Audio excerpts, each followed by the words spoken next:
Rob Turner. I've been living here since I was 6 years old and grew up here, went to school here. Was a pharmacist here since 1991, and I know many people in this room in that capacity, so it's nice to see everybody. I was also president of the Port Macquarie Chamber of Commerce for 4 years, before becoming a councillor at the elections in 2012.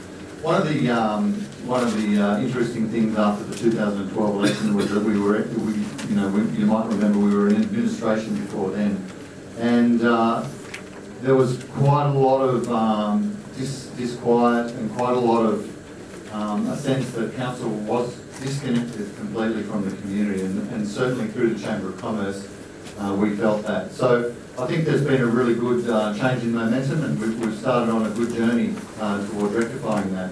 We have a portfolio system where all councillors have different portfolios in different areas, and my portfolio is economic development, major events and tourism, and I've really enjoyed working with all the business leaders, the leaders of all the chambers of commerce, the New South Wales Business Chamber, Hastings Business Women Network. All the business organisations and council have a very productive partnership in the Economic Development Steering Group.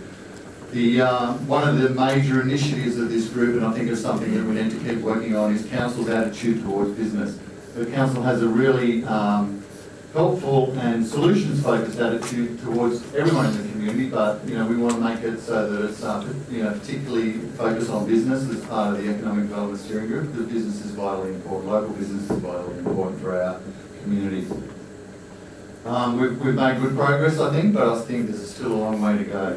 Secondly, another major thing from the Economic Development Steering Group was an infrastructure gap analysis. Now, it's identified major infrastructure that will assist with the future growth of the area, and it's always a difficult balance to make sure we balance the future growth needs of the area with maintaining our existing assets. And for most councils who don't have high growth like we do, it's a very simple thing to do to just simply keep maintaining assets. But when you're one of the fastest growing areas on the east coast of Australia, it makes it a difficult thing to always balance the needs of growth versus the needs of maintenance.